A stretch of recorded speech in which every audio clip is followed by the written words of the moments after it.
Boa tarde a todos. Mais uma reunião de estudos do grupo de pesquisa Habeas Corpus e Direitos Fundamentais. Hoje é dia 18 de novembro de 2023, são 17 horas e 26 minutos, e essa é uma reunião informal do grupo de pesquisa, não é nenhuma das reuniões nossas previstas no nosso calendário de estudos, mas é uma reunião de leitura compartilhada do habeas corpus, o habeas corpus número 233.154, o habeas corpus número 233.154 do Estado de Goiás, de relatoria do eminente ministro Gilmar Mendes, né? Esse habeas corpus, ele tem, olha que interessante, ele tem como autoridade coatora apontada o Superior Tribunal de Justiça. Então, não é um habeas corpus que veio lá da origem e foi aquilo que os ministros denominam de habeas corpus por saltos, né? Ou habeas corpus canguru, que ele vai pulando, né?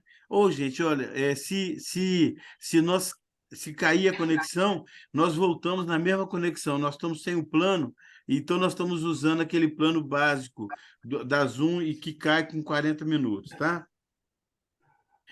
Então, e quem quiser fazer qualquer comentário, pode ficar à vontade, pode interromper. Nós estamos aqui num livre debate, numa leitura compartilhada, né, entre pares, entre amigos, viu? Fiquem à vontade. Mas, como eu dizia, esse habeas Vai ver corpus... a conferência? Vai Oi? ver a conferência? Como é que é? Professor, eu acho que a conversa é aleatória. Se eu mutar os microfones aí, ajuda. Ah, tá.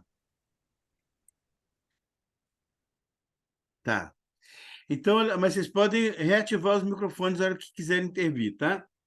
Esse habeas corpus ele é impetrado contra o Superior Tribunal de Justiça perante o Supremo Tribunal Federal. Lá no Superior Tribunal de Justiça, esse habeas corpus tinha o número 180.401, né? Ele é impetrado pela Douta Defensoria Pública do Estado de Goiás, né? Nesse caso aqui, já deve ter sido pela Defensoria Pública da União, né? Pela Defensoria Pública Federal, porque já é perante o Supremo, do STJ para o Supremo, então a atribuição funcional seria da Defensoria Pública Federal. A Defensoria Pública trata-se de habeas corpus impetrado pela Defensoria Pública do Estado de Goiás em favor de Marcelo Paiva dos Santos, contra acórdão do Superior Tribunal de Justiça. Então, o impetrante é a Defensoria Pública do Estado de Goiás, não eu me equivoquei, não é a Defensoria Pública Federal. A Defensoria Pública narra que o recorrente foi condenado pela prática dos crimes do artigo 129, parágrafo 13º, lesão corporal, 155, furto, 163, parágrafo único, inciso 4, inciso 3, dano qualificado, e 329, resistência, todos do Código Penal Brasileiro. Aduz a Defensoria Pública que os elementos de convicção que levaram à prisão e à denúncia do paciente foram obtidos a partir de violação de sua integridade física e do seu direito ao silêncio, devendo ser excluídos do processo. Bom, deixa eu fazer uma pausa. De hábito, o que aconteceria? Se a Defensoria Pública aponta que houve violação da integridade física, que houve tortura, que houve qualquer forma ilegal de obtenção da prova, a lógica anterior era qual? Prossegue nessa ação penal e instaura um inquérito para apuração desse fato. Porque esse fato só seria comprovado numa sentença ao final transitada em julgado. Só que aí já seria tarde para que ele gerasse efeito na ação aonde ele foi praticado, né? Vocês estão compreendendo, gente? Historicamente, o que nós faríamos? a Defensoria está dizendo que houve violação de direitos e que houve obtenção de prova ilícita. O juiz simplesmente oficiava a autoridade policial determinando a instalação de inquérito para apurar aquele fato e prossegue normalmente na ação. Isso não acontece mais. Isso graças a uma ação inovadora da Defensoria Pública. Por quê? Quando lá, naquele novo processo para apurar a violação, se chegar a uma decisão transitada em julgado, ela já não vai gerar efeito nenhum mais nessa ação que está em trânsito aqui agora, que está tramitando aqui agora, né? E aquilo que a gente discute sempre, gente, o direito, a justiça tardia é injusta, é injustiça, né? Então não adianta a gente esperar 10 anos uma decisão para uma eventual revisão criminal, né? Então, olha que interessante essa mudança de 360 graus da jurisprudência, que vai impactar diretamente a atividade profissional de vocês, né? Vocês, quando em atividade profissional, vão se defrontar com casos assim, né? Então, vamos lá. Acrescenta, Aonde, estamos na qual página que página você... 1, na página 1ª. Tá ok.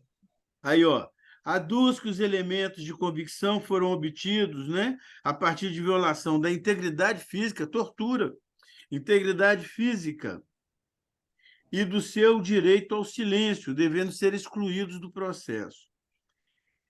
Interessante aqui, nós vamos ver mais à frente, que há uma interseção com a Convenção Interamericana dos Direitos Humanos. E o Tribunal tem tido, a Corte Interamericana tem tido uma atuação muito firme no acompanhamento da jurisprudência do Brasil, né?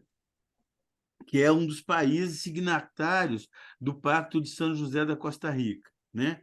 Acrescenta que, como não bastasse a tortura, da análise dos depoimentos, fica claro que os agentes não informaram ao paciente seu direito constitucional de permanecer em silêncio.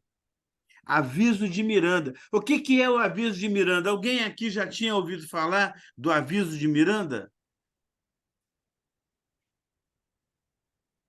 Alguém já tinha ouvido falar?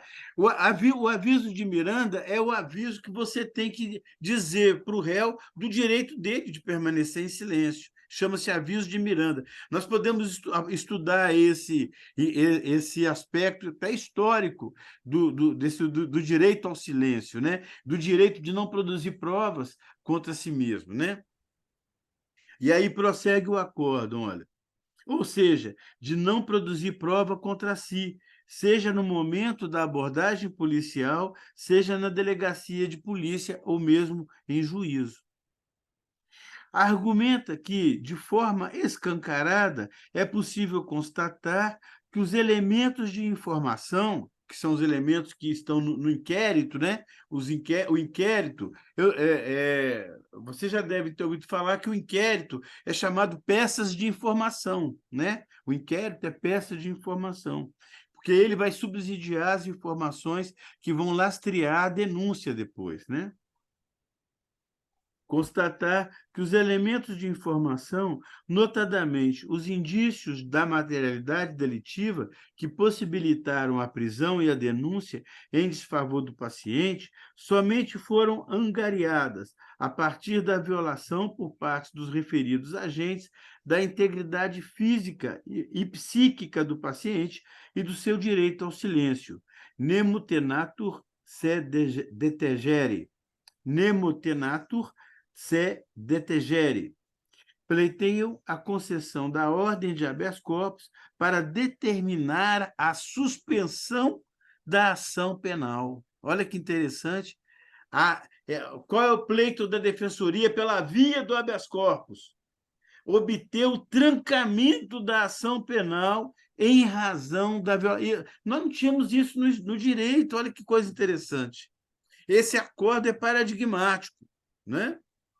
Bom, inicialmente, no âmbito do Superior Tribunal de Justiça, a Procuradoria-Geral da República se manifestou pela concessão da ordem. Olha que interessante também, colegas. Gente, vocês podem me interromper a hora que vocês quiserem, a qualquer momento, tá? Nós estamos aqui num debate livre, numa leitura conjunta. Mas olha que interessante, a Defensoria Pública pediu o trancamento da ação penal, olha a força que o habeas corpus tem. A Defensoria Pública foi ao Supremo Tribunal Federal, pediu o trancamento da ação penal em razão das sevícias praticadas contra o réu. E, pasmem, a Procuradoria-Geral da República opinou favoravelmente ao pedido da Defensoria Pública. É o que eu digo sempre, promotor é promotor de justiça, promotor não é promotor de acusação. O promotor ele tem que garantir os direitos, tanto da sociedade quanto do réu. Né? O Calamandrei fala que a posição do Ministério Público é uma posição esquizofrênica, porque ele é parte imparcial. Ao mesmo tempo que ele acusa, ele garante os direitos do réu. Quantas vezes eu fui em delegacia, garantir, naquela época o preso ficava preso em delegacia, né? Garantir que o preso recebesse a visita da família, que o preso que a gente botou lá, que eu denunciei, o preso que eu me esforcei para garantir a prisão dele, mas os direitos dele